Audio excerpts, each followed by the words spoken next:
እግዚአብሔር ስም የተባረከ ይሁን። ሳምንት ምዕራፍ 2 አንደኛ ቆሮንቶስ ምዕራፍ 2 ስንነጋገር ነበር። ትንሽ እሱን ከልሼ ወደ ዛሬው ሐሳብ እንገባለን።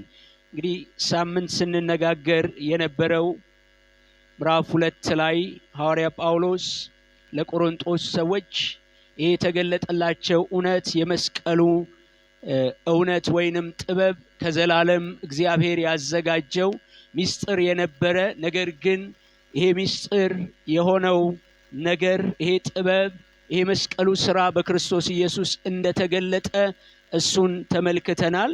ደግሞ ይሄንን መገለጥ ሰው ሊያገኝ የሚችለው በመንፈስ ቅዱስ ብቻ እንደሆነ ሰው በጥበቡ በእውቀቱ ሊያገኘው እንደማይችል ጠቢባን አዋቂዎች ይሄንን እውነት ወይንም ደግሞ ይሄንን የመስቀሉን መገለጥ ሊያገኙ እንዳልቻሉ መንፈስ ቅዱስ ግን የገለጠላቸው በመንፈስ ቅዱስ የተገለጠላቸው ሰዎች ይሄንን ብርሃን እንዳገኙ ይናገራልና ይሄንን እንዲያስቡት እንደገና ይሄንን እንዲያሰላስሉት ይነግራል። እና ወደ መጨረሻ አካባቢ ደግሞ ምንድነው የሚላቸው ሁለት አይነት ሰዎች በዓለም ላይ እንዳሉ ያንን በንጽጽር ያቀርባል። መንፈሳዊ ሰውና እንደገና ፍጥረታዊ ሰዎች። በዓለም ላይ ያሉ ሰዎች በሁለት ነው የሚከፈሉት፣ በሁለት ጎራዎች ይከፈላሉ። መንፈሳዊ የሚባሉ በክርስቶስ ኢየሱስ አምነው የዳኑ የእግዚአብሔር ልጆች የሆኑ እነሱ መንፈሳዊ እንደሚባሉ፣ እንደገና ደግሞ ክርስቶስ ኢየሱስን ያላመኑ ወደዚህ ወንጌል መተው ያልዳኑ ሰዎች ፍጥረታዊ ሰዎች እንደሆኑ እነሱን በንጽጽር አንስቶ ይናገራልና ይሄ ለፍጥረታዊ ሰዎች ይሄ የመስቀሉ ነገር ይሄኛው ጥበብ ለነሱ ሞኝነት እንደሆነ ይናገራልና ደግሞ በክርስቶስ ኢየሱስ ላመኑ ወደዚህ እውነት ለመጡ ሰዎች ይሄ የእግዚአብሔር ወንጌል ወይንም ደግሞ የክርስቶስ ኢየሱስ ሥራ ለመዳናቸው እንደሆነ እሱን አንስቶ ይናገራል። ዛሬ ምዕራፍ 3 እስከ ቁጥር 9 ድረስ ያለውን አብረን እንካፈላለን። እሱን ነው አብረን የምናየው። አንድ ሰው ቢያነብልኝ ጥሩ ነው። ቸሩ እስኪ ያንብብልኝ። ምዕራፍ 3 ከቁጥር 1 እስከ 9 የእግዚአብሔርን ቃል እሱ ያነባል። በደንብ እንሰማለን። አብረን እንድንማማር ብዬ ነው።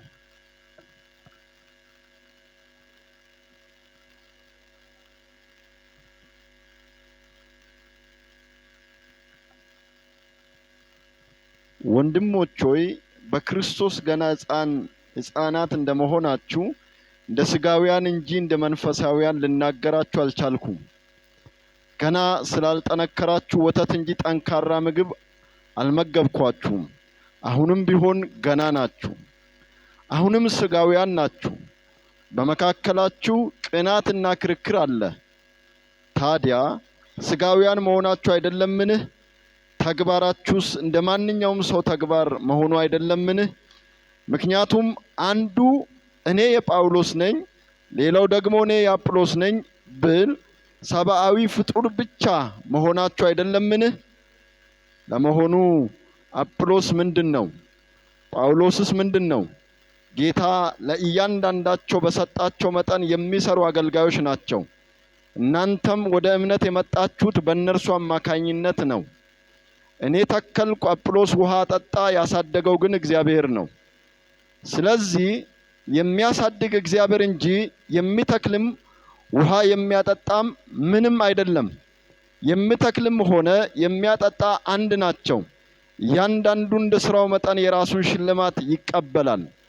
እኛ ከእግዚአብሔር ጋር አብረን የምንሰራ ነንና እናንተም የእግዚአብሔር እርሻ ናችሁ፣ የእግዚአብሔር ሕንጻ ናችሁ። እግዚአብሔር ይባርክ።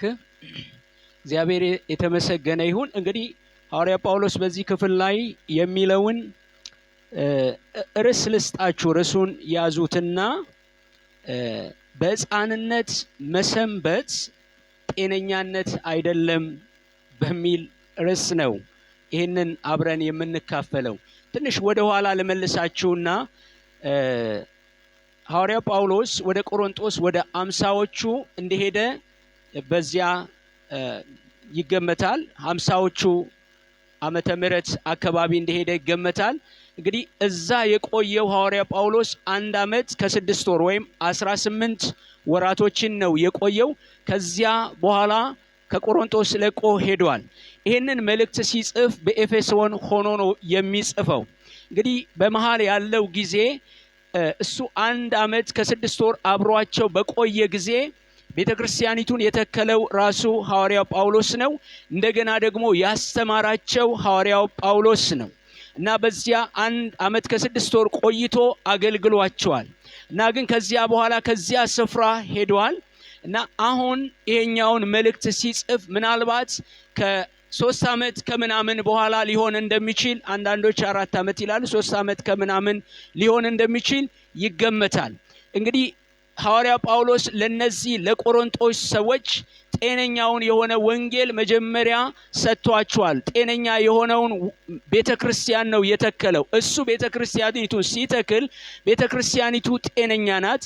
እንደገናም ደግሞ ያስተማራቸው ትምህርት ጤነኛ ነው። ያካፈላቸውም ወንጌል ጤነኛ ነው። ያገለገላቸው አገልግሎት በሙሉ ጤነኛ ነው። እንግዲህ ከአገልጋዩ ሕይወት ስንመለከት ሐዋርያ ጳውሎስ የቆሮንቶስን ቤተክርስቲያን ብቻ ሳይሆን በተለያየ ስፍራ ያሉትን ቤተክርስቲያን ተክሏል። ከተከለ በኋላ እንደገና ይጎበኛቸዋል፣ እድገታቸውን ይመለከታል። ስለዚህ ከቁጥር 1 እስከ 5 ያለውን ላንብብና አብረን እንነጋገራለን። ምንድነው የሚላቸው ሐዋርያ ጳውሎስ? እኔም ወንድሞቼ ሆይ የሥጋ እንደመሆናችሁ በክርስቶስ ሕፃናት እንደመሆናችሁ እንጂ መንፈሳውያን እንደመሆናችሁ ልናገራችሁ አልቻልሁም። ገና ጽኑ መብል ለመብላት አትችሉም ነበርና ወተት ጋትኋችሁ። ገና ሥጋውያን ናችሁና እስካሁን ድረስ ገና አትችሉም። ቅናትና ክርክር ስለሚገኝባችሁ ሥጋውያን መሆናችሁ አይደላችሁምን? እንደ ሰው ልማድስ አትመላለሱምን? አንዱ እኔ የጳውሎስ ነኝ፣ ሁለተኛውም እኔ የአጵሎስ ነኝ ቢል ሰዎች ብቻ መሆናችሁ አይደለምን ብሎ ይናገራል። እዚህ ክፍል ላይ እንግዲህ አንዳንድ ቃላቶች ፍቺ ይፈልጋሉ። ዝም ብለን የምናልፋቸው ሳይሆን ፍቺ የሚፈልጉ ነገሮች አሉ። እንግዲህ ጳውሎስ እዚህ ክፍል ላይ ሥጋውያን ናችሁ፣ ሕፃናቶች ናችሁ እያለ ነው የሚናገረው። ምን ማለቱ ነው? ሥጋውያን ናችሁ ሲል ሐዋርያ ጳውሎስ በሌላ ቦታ ይህንን ቃል ይጠቀማል። በተለያዩ ክፍሎች ላይ ሥጋውያን ብሎ ይጠቀማል እና አብዛኛው ቦታ ላይ ሥጋውያን ሲል የማያምኑ ሰዎችን፣ በክርስቶስ ኢየሱስ ያልዳኑ ሰዎችን አንስቶ ይናገራል። እዚህ ክፍል ላይ ግን 1ኛ ቆሮንቶስ ላይ የምንመለከተው እነዚህ በቆሮንቶስ ያሉ አማኞችን ነው። ሥጋውያን እንደመሆናችሁ ሕፃናት እንደመሆናችሁ ብሎ የሚናገረው። ስለዚህ ይሄ ሥጋውያን ናችሁ ሲል ምን ማለቱ ነው? አዲሱን መደበኛ ትርጉምም ለማየት ሞክሬያለሁ። እንዲህ ነው የሚለው፣ የሥጋ እንደመሆናችሁ፣ ሥጋውያን እንደመሆናችሁ ብሎ ይናገራል። የሥጋ እንደመሆናችሁ ብሎ ይናገራል። ይሄ ሥጋዊ የሚለው ምን ማለቱ ነው? ሥጋውያን ናችሁ ሲል አልዳናችሁም እያላቸው አይደለም። እነዚህ በቆሮንቶስ ያሉ አማኞች በክርስቶስ ኢየሱስ አምነው የዳኑ ናቸው። ለዚያ ደግሞ ትልቁ ምስክር ራሱ ሐዋርያው ጳውሎስ ነው። እቺን ቤተክርስቲያን የተከለው ወንጌል ያስተማራቸው፣ የመጀመሪያውን ትምህርት ያስተማራቸው እርሱ ነው። ስለዚህ መሰረታዊ የሆነው የመጀመሪያ የክርስትና ትምህርት አስተምሯቸዋል። የዳኑ ናቸው፣ በክርስቶስ ኢየሱስ ያሉ ናቸው። ደጋግሞ እንዲያውም ወንድሞች ሆይ ይላል፣ እንደገና ደግሞ ቅዱሳን ይላል። እነዚህ በክርስቶስ ኢየሱስ አምነው የዳኑ አማኞች ናቸው። ስለዚህ ሥጋውያን ናቸው ሲል ምን ማለቱ ነው? ሥጋውያን ናቸው ሲል ሥጋውያን ናችሁ እያለ ያለው አስተሳሰባቸው፣ አኗኗራቸው፣ ምልልሳቸው እንደ ዓለማውያን በክርስቶስ ኢየሱስ አምነው እንዳልዳኑ ሰዎች ነው። ኑሯቸው፣ ምልልሳቸው፣ የሚያደርጉት ነገር ልክ እነርሱ የሚያደርጉትን ነገር ያደርጋሉ። ልክ እነሱ እንደሚያደርጉት ያደርጋሉ። የህይወት ፍልስፍናቸው፣ አካሄዳቸው፣ የህይወት ዘይቤያቸው፣ ኑሯቸው በሙሉ እንደማያምኑ ሰዎች ነው የሚያደርጉት። እንግዲህ ስጋዊ የሚባሉ ሰዎች ስጋውያን የሚባሉ ሰዎች ከእግዚአብሔር ይልቅ የዚህን ዓለም ነገር የሚወዱ ማለት ነው። ከእግዚአብሔር ይልቅ የዚህን ዓለም ነገር ይወዳሉ፣ የስጋን ነገር ይወዳሉ ማለት ነው። አንዳንድ ጥቅሶችን ዝም ብዬ ላንሳላችሁ። ያዕቆብ 4:4 ላይ እንደዚህ ይላል፣ አመንዝሮች ሆይ ዓለምን መውደድ ለእግዚአብሔር ጥል እንደሆነ አታውቁምን ይላል። እንግዲህ የዓለም ወዳጅ ሊሆን የሚወድ ሁሉ የእግዚአብሔር ጠላት ነው ብሎ ይናገራል። ይሄ ዓለምን የሚወድ የሚለው የእግዚአብሔር ጠላት ነው ሲል ልክ የማያምኑ ሰዎች በኃጢአት በአመጽ እንደሚመላለሱ በሰይጣን አስተሳሰብ ወይም ደግሞ በሰይጣናዊ ነገር እንደሚመላለሱ እነዚህ በዓለም ያሉ ሰዎች እንደምታውቁት ሰዎች ከሁለት በአንድ ነገር ተገዢ ይሆናል። ሁለት መንግስት ነው ያለው በዓለም ላይ፣ የምድሩን እየነካው አይደለም። ወደ መንፈሳዊ መንግስት ስንመጣ የዚህ የጨለማው ዓለም ገዢ ብሎ ሰይጣንና ሰራዊቱን ሚገዙት ሚያስተዳድሩት ሚመሩት መንግስት አለ። እንደገና ደግሞ እግዚአብሔር የሚመራው መንግስት አለ እና እግዚአብሔር ሉዓላዊ ነው፣ ሁሉን የሚገዛና የሚቆጣጠር ነው። ነገር ግን የእግዚአብሔር መንግስት በምድር ላይ ደግሞ የሚገለጠው በቤተ ክርስቲያን ነው፣ በቅዱሳን ነው።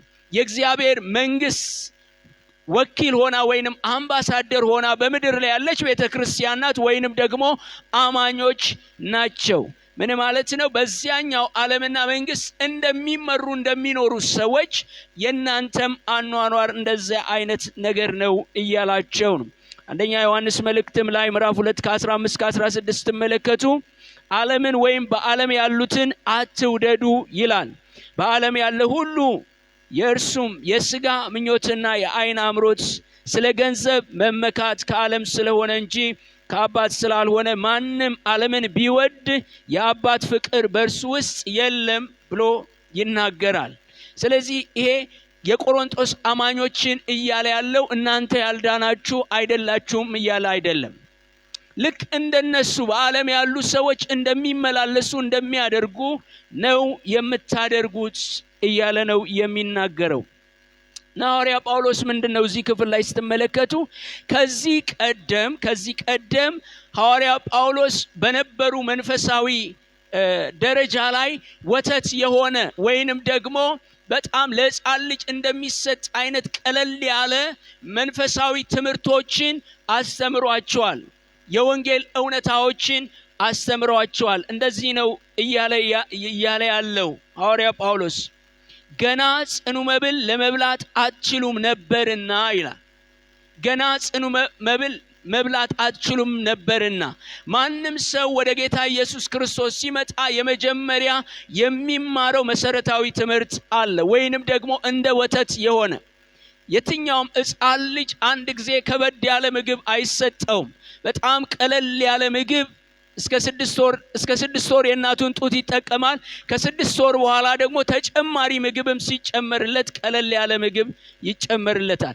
እያደገ ሲሄድ ግን ጠንከር ወዳለው ምግብ ነው የሚሄደው። ስለዚህ እንደ ወተት የሆነውን ቀለል ያለውን የመጀመሪያውን ትምህርት ሐዋርያው ጳውሎስ አስተምሯቸው ነበር። ከ3 ዓመት ከምናምን በፊት እነዚህ የቆሮንቶስ አማኞችን ሄዳችሁ ዕብራውያን ምዕራፍ 5 ላይ ሄዳችሁ 5:12 እና 6:1 ላይ ማየት ትችላላችሁ። የዕብራውያን ጻፊ እነዚህ የዕብራውያንን ሰዎች ይናገራል። 5:12 ላይ እንደዚህ የሚል ቃል ታገኛላችሁ። ከጊዜ የተነሳ አስተማሪዎች ልትሆኑ ሲገባችሁ አንድ ሰው ስለ እግዚአብሔር ቃላት መጀመሪያ ያለውን የሕፃንነትን ትምህርት እንዲያስተምራችሁ እንደገና ያስፈልጋችኋል። የሚያስፈልጋችሁም ወተት ነው እንጂ ጠንካራ ምግብ አይደለም ይላቸዋል። ወተት የሚጋት ሁሉ ሕፃን ስለሆነ የጽድቅን ቃል አያውቅምና፣ ጠንካራ ምግብ ግን መልካሙንና ክፉን ለመለየት በስራቸው የለመደ ልቦና ላላቸው ለፍጹማን ሰዎች ነው ብሎ ይናገራል። እዛው ምዕራፍ 6 ቁጥር 1 ላይ እንደዚህ ይላል፣ ስለዚህ የክርስቶስን ነገር መጀመሪያ የሚናገረውን ቃል ትተን ወደ ፍጻሜ እንሂድ ይላል። መሰረትን ደግመን አንመስረት ብሎ ይናገራል። አሁን ተመልከቱ እንደው በደንብ እንዲገባን ሐዋርያው ጳውሎስ እንግዲህ 1 ዓመት ከ6 ወር አብሯቸው ሲቆይ ያስተማራቸው የመጀመሪያ ትምህርት የሕፃንነት ትምህርት ልክ በወተት እንደሚመሰለው የመጀመሪያ ትምህርት አስተምሯቸዋል። እነዚህ ሰዎች ከብዙ ከ3 ዓመት ተኩል በኋላ ወይም ከ4 ዓመት በኋላ ስለነዚህ በቆሮንቶስ ስላሉ አማኞች የሚሰማው መረጃ የደረሰው መረጃ ግን ለሱ በጣም አሳዛኝ ነበር። እነዚህ የቆሮንቶስ አማኞች ያኔ በደረሱበት ወይም በተማሩበት ባገኙት ትምህርት ነው ቆመው የቀሩት። ከዚያ በኋላ መሄድ አልቻሉም፣ ማደግ አልቻሉም፣ መለወጥ አልቻሉም። ሐዋርያ ጳውሎስ ይችን ቤተክርስቲያን ተክሏት ቢሆን የጅማ ሕይወት ብርሃን ቤተክርስቲያንን ተክሏት ቢሆን ከብዙ ዓመት በኋላ ይችን ቤተክርስቲያን ወይ ይቺ ቤተክርስቲያን ያለችበት ደረጃን ቢሰማ ያኔ በነበረችበት በሕፃንነት ጊዜ ወተት ስትጋጥ እንደነበር እዚያው ጋር ቆማ የቀረች ያልተለወጠች ያላደገች ስጋዊ ሆኖ ቢያገኛት ወይንም ደግሞ ሕፃን ሆና ቢያገኛት ምን ያህል ልብ የሚሰብር ነገር ነው። እሱ 3 ዓመት ከምናምን ነው ወይንም 4 ዓመት ነው ከነሱ ርቆ የነበረው። ከዚያ በኋላ ነው ስለዚህ ስለ ቆሮንቶስ ቤተክርስቲያን የሰማው። ስለዚህ እነዚህ የቆሮንቶስ አማኞች ሕፃናቶች ነበሩ ወይንም ስጋውያን ነበሩ። ከእግዚአብሔር ነገር ይልቅ የዓለም ነገር የሚስባቸው፣ በመካከላቸው ክርክር ነበር፣ ቅናት ነበር፣ ያልተለወጠ ሕይወት ነበር። አስተሳሰባቸው፣ ኑሯቸው፣ ስርዓታቸው በሙሉ የሕፃንነት ነበር፣ ያላደገ ነበር። ወገኖች አንድ ነገር ልንገራችሁ። ልጅ 1 ዓመት 2 ዓመት 3 ዓመት እያለ ሊያመጣ የሚገባውን እድገት ሳያመጣ ቢቀር ዳዴ ማለት ሲገባው እዚያው ተቀምጦ ቢቀር፣ መቆም ሲገባው እዛው ተቀምጦ ቢቀር፣ መራመድ ሲገባው እዛው ተቀምጦ ቢቀር ምን ያህል ልባችሁ ይሰበራል? ምን ያህል ታዝናላችሁ? ልክ እንደዚህ ነው ለሐዋርያው ጳውሎስ። ስለዚህ እነዚህ የቆሮንቶስ አማኞች ገና ሕፃናቶች ናቸው። አሁንም የሚያስፈልጋችሁ ጠንካራ ምግብ አይደለም። አሁንም ልክ ያኔ ወተት ስትጋቱ እንደነበረ እንዲሁ ነው ወተት የሚያስፈልጋችሁ ይላቸዋል። በመንፈሳዊ ሕይወታቸው ሕፃናት ነበሩ። ማለት ሕፃንነት በጊዜው ጤነኛነት ነው፣ ደስ ያሰኛል። ማንም ሰው በሕፃናት ላይ እንደ ሕፃናት ቢኖር፣ ቢመላለስ፣ ቢናገር፣ ቢሰራ ማንም ሰው ሊፈርድ አይችልም። ግን ማደግ ሲገባው ዓመታት እየጨመሩ ሲሄድ የሕፃንነት ባህሪውን መቀየር ካልቻለ፣ ካልተለወጠ ልብ ያሳዝናል፣ ተስፋ ያስቆርጣል። ልክ እንደዚያ ነበር ለሐዋርያው ጳውሎስ እና በጊዜው ወተት ትክክለኛ ምግብ ነው። ግን እድሜ ልክ ወተት ብቻ ሰው እየተጋተ ወይንም ደግሞ ሕፃናቶች እንደሚመገቡት እንደዚህ ስፑን ፉድ በማንኪያ እንደሚወስዱ ፓስቲኒ እንደዛ አይነት ነገር እየተመገበ የሚኖር ክርስቲያን ከሆነ በጣም ያሳዝናል። የቆሮንቶስ አማኞች እንደዚያ ነበር የሆኑት። ስለዚህ በሕፃንነታቸው የቆዩ፣ ሳያድጉ የቆዩ፣ ሳይለወጡ የቆዩ ግን በመካከላቸው የተለያየ የጸጋ ስጦታዎች የሚሰራ ባላደገ ሕይወት የእግዚአብሔርን ነገር ለማስተዳደር የሚሞክሩ ሰዎች ናቸው።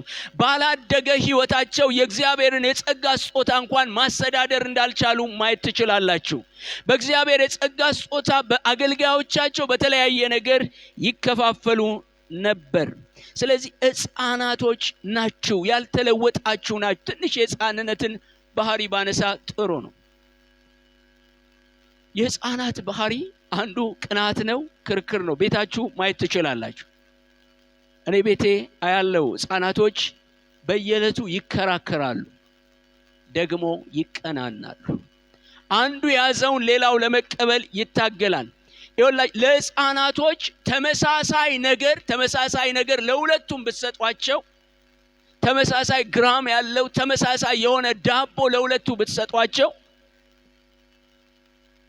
አንደኛውን ይዞ ተመሳሳይ እኮ ነው፣ ምንም ልዩነት የለው፣ ግን ያኛውንም ካልወሰድኩ ይላል። እና ይሄ ባህሪያቸው ነው። ልክ በእግዚአብሔር ቤት ውስጥም በቆሮንቶስ አማኞች የሚታየው እንደዚህ አይነት ነገር ነው፣ ያልበሰለ ነገር። ስለዚህ ክርክር ነበረ፣ ክስ ነበር፣ የተለያዩ ነገሮች በመካከላቸው ነበሩ። እግዚአብሔር ሕፃንነትን ከኛ ላይ ይሻረው። ጳውሎስ እንዲህ ይላል፣ ሕፃን ሳለው እንደ ሕፃን አስብ ነበር፣ እንደ ሕፃንም ደግሞ እናገር ነበር። ግን ሳድግ ስጎለምስ የሕፃንነትን ጠባይ ምን ያደርጋለሁ? ሽሬያለሁ። በእድሜ በአካል ጎልምሰን በእግዚአብሔር ቤት ውስጥ ዓመታት አስቆጥረን፣ ነገር ግን እንደዚያው የሕፃንነትን ባህሪ ይዘን ከመጣን ይሄ ጤነኛነት አይደለም። ስለዚህ ይሄንን ልንጠላው ነው የሚገባ፣ ከኛ እንዲነሳ ነው መጠየቅ ያለብን በእግዚአብሔር ፊት። በጣም የሚገርማችሁ ሐዋርያ ጳውሎስ ነገራቸው እንጂ ሕፃናት ናችሁ እናንተ ስጋውያን ናችሁ አላቸው እንጂ እነሱማ ለራሳቸው የሰጡት ቦታ እኛ መንፈሳውያን ነን፣ እኛ ያደግን ነን፣ እኛ እንዲህ ነን ነው የሚሉት። ለራሳቸው የሰጡት ግምትና ቦታ ትክክል አይደለም። ሐዋርያ ጳውሎስ ትክክለኛ ያሉበትን እድገት ነው የነገራችሁ። እናንተ ሕፃናቶች ናችሁ፣ እናንተ አሁንም ገና ስጋውያን ናችሁ፣ በመካከላችሁ እነዚህ ነገሮች አሉ ይላቸዋል። እና ምንድነው? ጠንካራ ምግብ ልትመገቡ አትችሉም ይላል። ምንድነው የጠንካራ ምግብ? ይህ ጠንካራ ምግብ አሁን መመገብ አልቻላችሁም ማለት አሁን በእግዚአብሔር ቤት ውስጥ በቤተ ክርስቲያን ውስጥ ይሄ ነው እኮ አሁን የምናየው ነገር። ሰዎች ጠንካራ ምግብ መመገብ አይችሉም። እና ብዙ ጊዜ የሆነ በማንኪያ የሚሰጥ አይነት የሕፃናት አይነት ነገር ነው የሚፈልጉት። ጠለቅ ያለ የእግዚአብሔርን እውነት፣ ጠለቅ ያለ የእግዚአብሔርን አሰራር ማወቅ አይፈልጉም። ጠንካራ የሆኑ መጽሐፍ ቅዱሳዊ አስተምሮዎችን ብዙ ሰዎች ቁጭ ብለው መማር መስማት አይፈልጉም። ከዚያ ይልቅ ጊዜያዊ የሆነ ነገር እንዲሁ ብቻ የሚያነቃቃቸውን ነገር ይፈልጋሉ። ብዙ ጊዜ ካያችሁ አንዳንድ ፕሮግራሞቻችንን ስታዩ የትምህርት ፕሮግራም ሲኖርና የሆነ የነቢያቶች ወይንም ደግሞ እንደዚህ ፕሮፌቲክ የሆነ ነገር ሲሆን ይሄ ደጅ ሁሉ አይበቃም። ባለፈውም እዚህ ፓስተር አስፋው ሲናገር ነበር። ብዙ ሰው ይመጣል። ይሄ የሚያሳየው ዝም ብላችሁ ስትመለከቱ አብዛኛው በፐርሰንት ካወጣችሁ ሕፃናቶች ናቸው። በመንፈሳዊ ሕይወታቸው ያደጉ አይደሉም፣ የተለወጡ አይደሉም።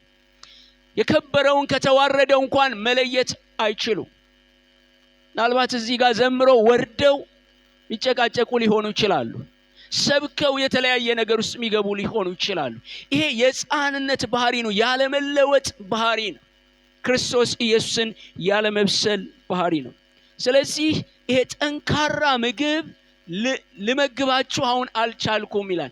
ማለት ያን ጊዜ ወተት ነው የሰጣቸው። ከእድሜያቸው የተነሳ ጠንካራ ምግብ ሊመግባቸው አልቻለም። አሁን ወደ ጌታ የሚመጡ አዳዲስ ሰዎችን የመጀመሪያው ነገር ልናስተምር የምንችለው ነገር ስለ እግዚአብሔር ፍቅር ነው፣ ስለ መስቀሉ ስራ፣ ስላገኙት ምሕረት ነው።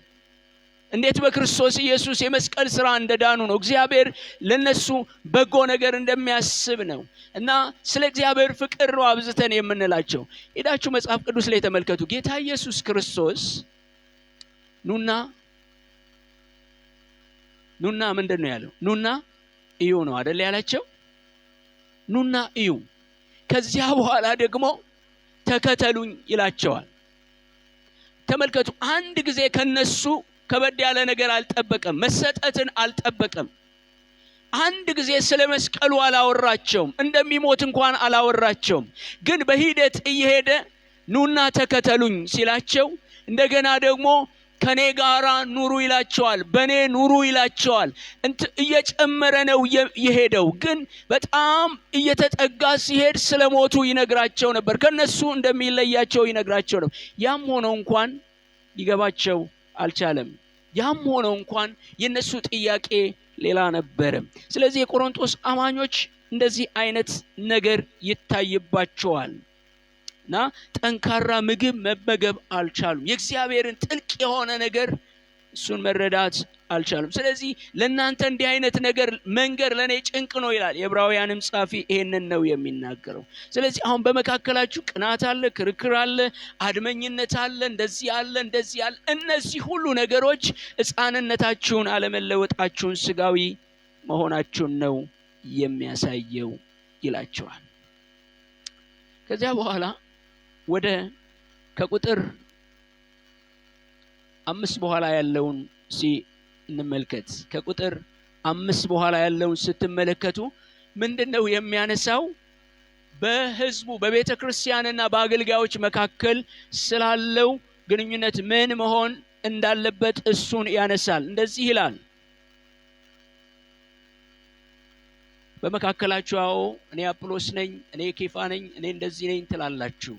አሁን የሐዋርያ ጳውሎስ ምኞት በአገልጋዮቻቸው ከመሰለፍ ይልቅ በአገልጋዮቻቸው አንቀልባና በአገልጋዮቻቸው ከኋላ ከመቆም ይልቅ ወደፊት ሊያመጣቸው ይፈልጋል። ከክርስቶስ ጋር እንዲገናኙ፣ ከክርስቶስ ጋር ህብረት እንዲያደርጉ፣ ክርስቶስ ኢየሱስን እንዲያዩት፣ ክርስቶስ ኢየሱስ በህይወታቸው እንዲገለጥ እንዲታይ ነው ናፍቆቱ።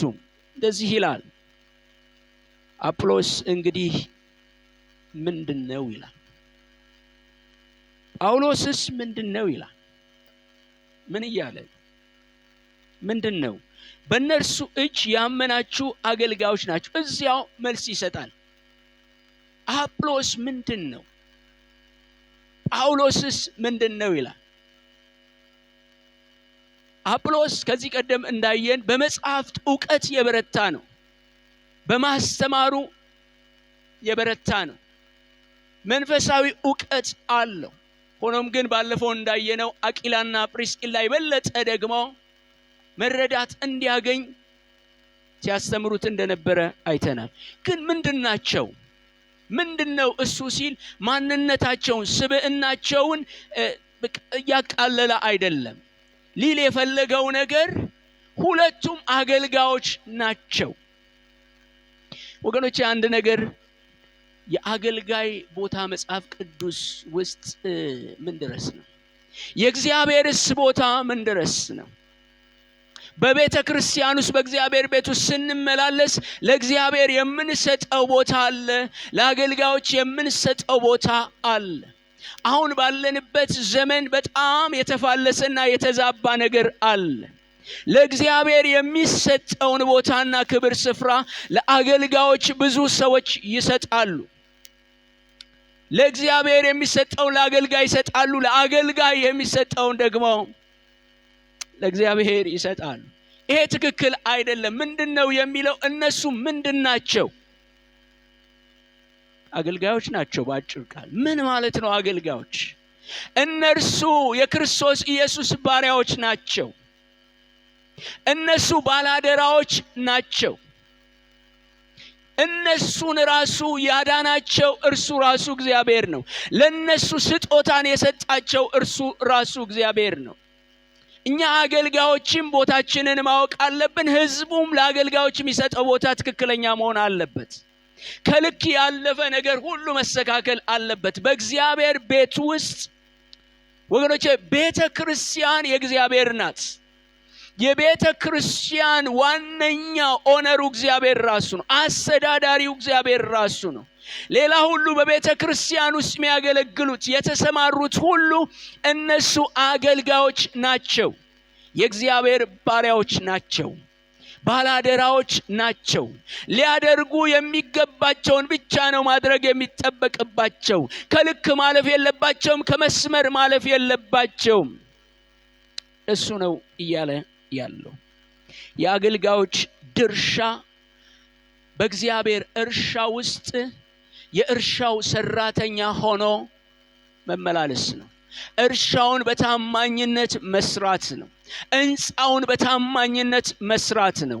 እሱ እንደሚፈልገው መስራት ነው። ስለዚህ አገልጋዮች የሕንፃው ባለቤት አይደሉም። አገልጋዮች የእርሻው ባለቤት አይደሉም። በእርሻ ውስጥ ያሰማራቸው የእርሻው ባለቤት አለ። እሱ አለ በዙፋኑ ላይ፣ ስሙ የተባረከ ይሁን። አንድ ቀን ይጠይቃል። አንድ ቀን ወገኖቼ ሂሳብ እናወራርዳለን። አንድ ቀን ከሱ ጋር ቁጭ ብለን ወገኖቼ ሂሳብ እናወራርዳለን። እሱ ይጠይቃል። በሰጠን ነገር ላይ እንደ ቃሉ ተመላልሰናል ወይ? እንደ ቃሉ አገልግለናል ወይ? ምንድነው ያደረግነው? እሱን ይጠይቃል። ስለዚህ አገልጋዮች ናቸው። ባጭሩ ቃል ጳውሎስ አገልጋይ ነው። አጵሎስም ምንድነው? በጣም የሚገርማችሁ እንትናቸውን እንኳን አያነሳም እዚህ ላይ። ይሄ የአገልግሎታቸውን ማዕረግ እንኳን እዚህ ጋር አያነሳም። ሐዋርያት ናቸው አይደለም የሚል። ጳውሎስ እኮ ሐዋርያ ነው አይልም። ምንድነው ይላል? አገልጋይ። ወገኖቼ አገልጋይነት ይበልጣል። አሜን።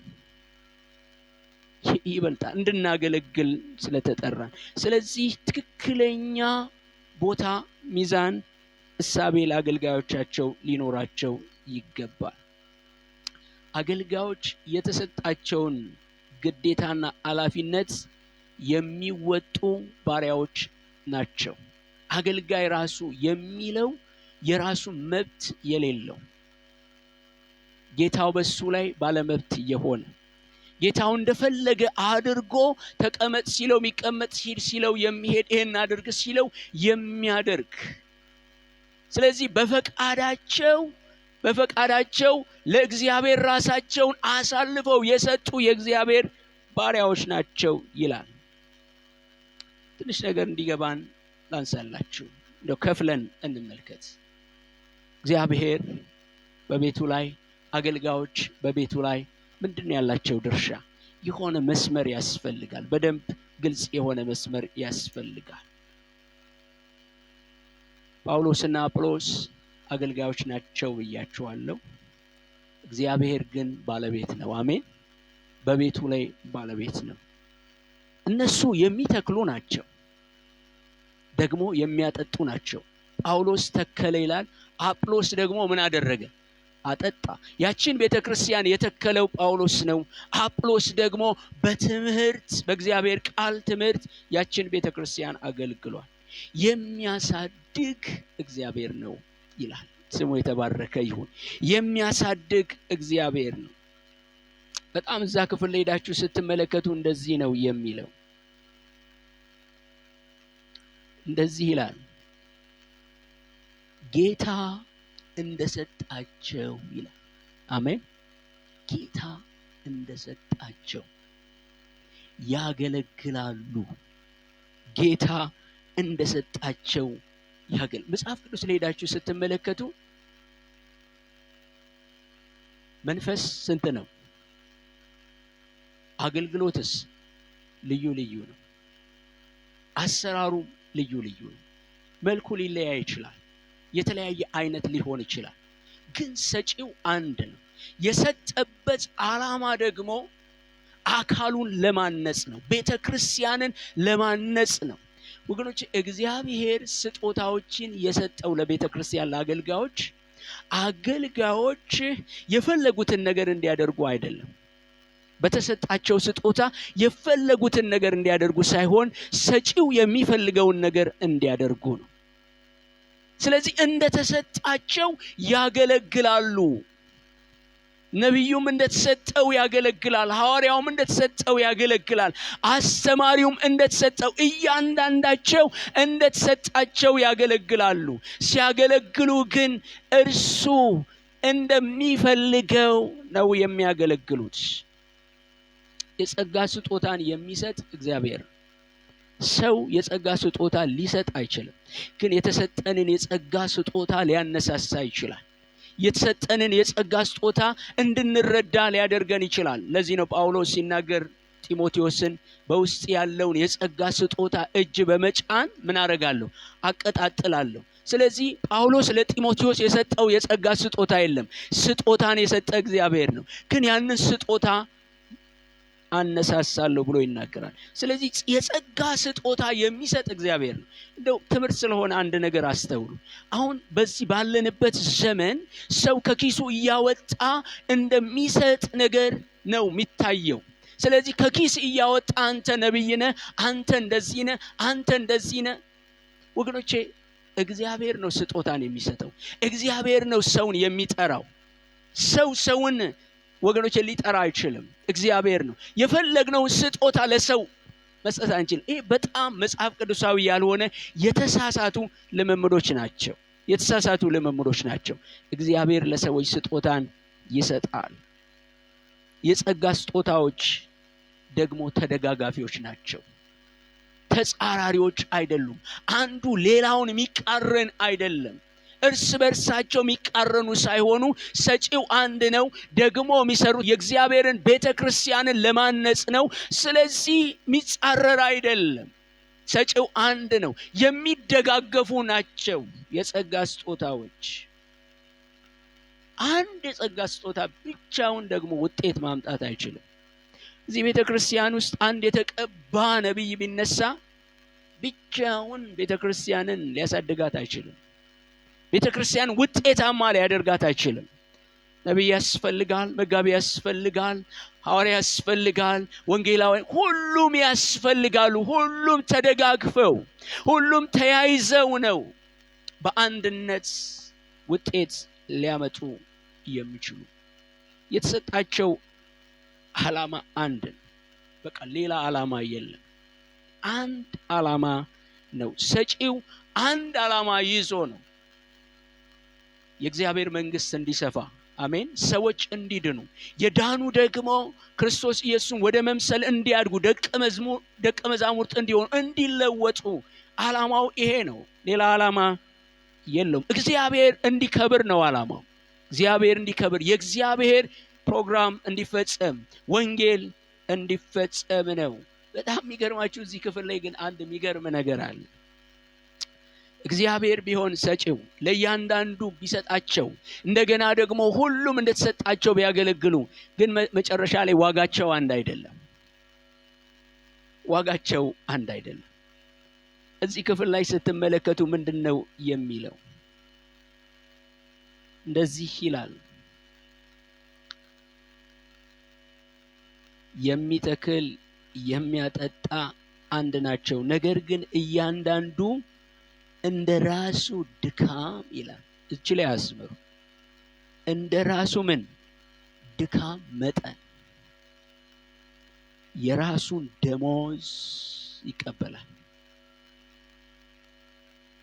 የተለያየ የጸጋ ስጦታዎች ቢሰጡ፣ የጸጋ ስጦታዎች ዓላማቸው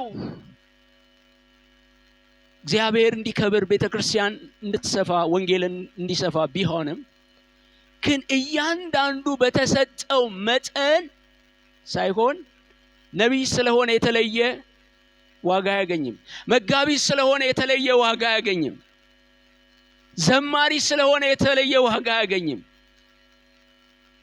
የአገልግሎቱ ወይም የስጦታው ልዩነት ዋጋውን አይለውጠውም።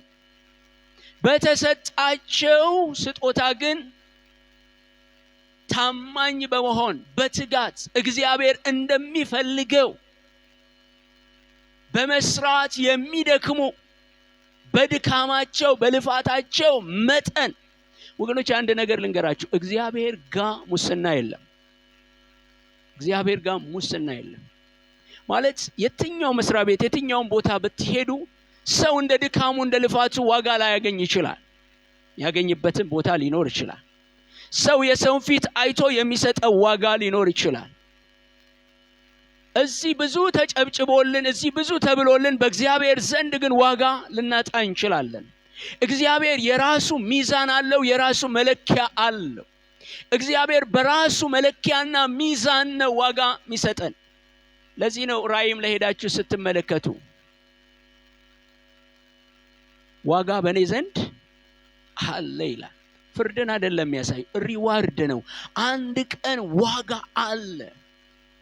በታማኝነት በእግዚአብሔር ቤት በመኖራችን ዋጋ አለ። እንደ እግዚአብሔር ቃል በመመላለሳችን ዋጋ አለ። በእውነት በመመላለሳችን ዋጋ አለ። እውነት በማድረጋችን በጽድቅ ሕይወት በመኖራችን ዋጋ እናገኛለን። በጓዳ የምንኖረው ኑሮ ዋጋ አለው። በመስሪያ ቤት የምንሰራው ስራ ዋጋ አለው። በየትኛውም ስፍራ የምናደርገው ነገር አንድ ቀን በእግዚአብሔር ፊት ዋጋ አለው። ስለዚህ እንዲህ ነው እያላቸው ያለው፣ ሁሉም እንደ ድካሙ እንደ ልፋቱ መጠን በእግዚአብሔር ፊት በታማኝነት በጽድቅ እሱ እንደሚፈልገው። እንግዲህ ትልቁ መጠየቅ ያለብን እሱ እንደሚፈልገው ነው ወይ የምንመላለሰው? እንደ ቃሉ ነው ወይ የምናደርገው? እውነት እግዚአብሔር እኛ በምናደርገው ነገር ይደሰታል ወይ? ሰዎች ተደስተው ሊሆን ይችላል። ሰዎች ጎሽ ብለውን ሊሆን ይችላል። አጨብጭበውልን ሊሆን ይችላል። እግዚአብሔር ግን በእኛ ስራ ተደስቷል ወይ? በእኛ አገልግሎት ተደስቷል ወይ? ስለዚህ እንዲህ ነው የሚላቸው፣ አገልጋዮች ትክክለኛ ቦታቸው፣ እነሱ ባላደራዎች ናቸው። እነሱ በእግዚአብሔር ቤት ውስጥ በተሰጣቸው ነገር በታማኝነት መስራት የአገልጋዮች ድርሻ ነው። አንድ ቀን ዋጋቸውን ከእግዚአብሔር ዘንድ ይቀበላሉ። ስለዚህ ህዝቡም የተሳሳተ ግንዛቤ ስለ አገልጋዮች ነው ያለው። ከዚህ የተነሳ ነው እኔ የማን ነኝ? የአጵሎስ ነኝ፣ እኔ የጳውሎስ ነኝ፣ እኔ የኬፋ ነኝ፣ እኔ የማን ነኝ? የክርስቶስ ነኝ። ወገኖቼ በአገልግሎታችን ሰዎች ወደ ክርስቶስ እንዲጠጉ፣ ክርስቶስን እንዲያዩ፣ ከክርስቶስ ጋር ህብረት እንዲያደርጉ እንጂ እኛ መውጣት አለብን ከመሃል። በክርስቶስና በምናገለግለው ህዝብ መካከል ማንም ሰው ሊቆም አይገባም። የኛ ትልቁ ነገር ሰዎችን ወደ እግዚአብሔር ማቅረብ ነው፣ ወደ ክርስቶስ ኢየሱስ ማቅረብ ነው። ስለዚህ የቆሮንቶስ አማኞች ትልቁ ችግራቸው ይሄ ነበር። የመከፋፈል ምክንያታቸው ይሄ ነበር። አገልጋዮቻቸውን በተሳሳተ መንገድ ነው የሚያዩ። ስለዚህ ሐዋርያ ጳውሎስ ስለ ራሱም ነው እየተናገረ ያለው። ጳውሎስ ምንድነው ይላል? ምንድነው? በቃ ጳውሎስ የክርስቶስን ቦታ፣ ለዚህ ነው ወደ ኋላም ስንመለከት ጳውሎስ ስለናንተ ተሰቅሏልን ይላል። ክርስቶስስ ተከፍሏልን ብሎ ይጠይቃቸዋል። እና ይህንን ነው እየተናገረ ያለው። የእግዚአብሔር ስም የተባረከ ይሁን። ስለዚህ መልእክቴን ስጠቀልል ወገኖቼ፣ በሕፃንነት መክረም፣ በሕፃንነት መኖር፣ ባልተለወጠ ህይወት ውስጥ መኖር ጤንነት አይደለም። ስለዚህ ህይወታችንን ማየት፣ አገልግሎታችንን ማየት፣ ቤተክርስቲያን አሁን ያለችበትን ሁኔታ ማየት በጣም አስፈላጊ ነው። ቤተክርስቲያን እያደገች ነው ወይ? ቤተክርስቲያን እየተለወጠች ነው ወይ? በግል ህይወታችን ዕለት ዕለት እየተለወጥን ነው ወይ? እግዚአብሔር በሚፈልገው መንገድ እያደግን ነው ወይ? ወይንስ የሆነ ቦታ ቆመናል? እዚያ ወተት እየተጋትን ነው ወይ? ዛሬም የሕፃንነት ምግብ ነው ወይ የሚያስፈልገን? ጠንካራ ምግብ ወደ መብላት መተናል ወይ? ጥልቅ የሆነውን የእግዚአብሔርን ነገር ወደ መካፈል፣ ወደ መረዳት መተናል ወይ? አሁን በዚህ ዘመን ያለችው ቤተክርስቲያን ብዙ አትርቅም። በቆሮንቶስ ካለችው ቤተክርስቲያን ብዙ የሚለያይ ነገር የለም። ብዙ የሚያመሳስላቸው ነገር አለ። እግዚአብሔር አምላክ ይርዳን። ሕፃንነታችንን እግዚአብሔር ይሻረው። ከሕፃንነት መውጣት ይሁንልን። ስጋዊነትን ጥለን ወደ መንፈሳዊነት መምጣት ይሁንልን። እግዚአብሔር እንድንለወጥ ይፈልጋል። በቃ አንድ ቦታ እንድንቆም አይፈልግም። እዚያው ባለንበት የዛሬ ዓመትም ካቻምናም እዚያው ተመሳሳይ ህይወት ውስጥ እንድንኖር እግዚአብሔር አይፈልግም። ወገኖቼ ታድሶ ማለት ይሄ ነው። መነቃቃት ብለን ስንናገር ሌላ የሆነ ምታታዊ ነገር አትጠብቁ። የሰው ህይወት መለወጥ ነው። አሜን። የሰው ህይወት መቀየር ነው። ሰዎች ክርስቶስን ወደ መምሰል መለወጥ ነው። እውነተኛ መንፈሳዊ እድገት ማምጣት ነው። ስለዚህ ብዙ ጊዜ መነቃቃት፣ ታድሶ ሲባል ሰው የሚጠብቀው የሆነ ነገር መጥቶ ይሄንን ቤት ነቅሎ የሚሄድ እኛን ደግሞ አንፈራፍሮን ምናምን መሄድ አድርጎ ያስባሉ። ወገኖቼ የኛ መለወጥ ነው። አሜን። እግዚአብሔር ይሄንን ያደርግልን። እንጸልይ።